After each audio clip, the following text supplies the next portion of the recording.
Guys আমি কালকের একটু ভিডিও কেন দিতে পারিনি জানো? কারণ আমাদের বাড়িতে নেট ছিল না, ঠিক আছে। আমার আমার মানে আমি একটু বেশি ফোন দেখি, অল্প একটু দেখি, মোটামুটি দেখি।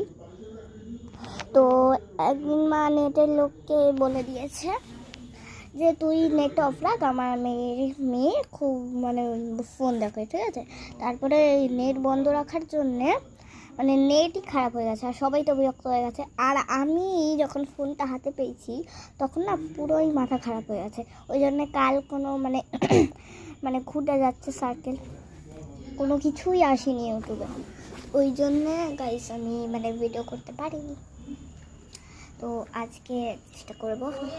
9টা-10টা বেজে গেছে, কারণ আমি মায়ের সাথে বাজার করতে বেরিয়েছিলাম, নাহলে আমি আরামসে রিলস করতাম এতক্ষণে 5-10টা 1100টা ভিডিও করে ফেলতাম, ঠিক আছে।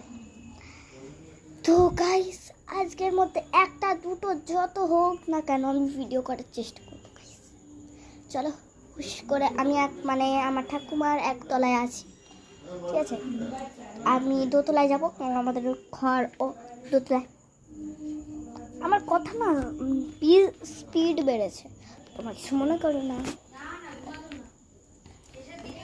গাইস চলো আমি আমাদের ঘরে যাই, ঘরে গিয়ে কাজ করি, রিলস করি। বাই। আর একটা কথা তোমাদের সাথে শেয়ার করা আছে, সেটা আমি তোমাদেরকে কাল সকালে বলবো। তো গাইস আজকের জন্য বাই।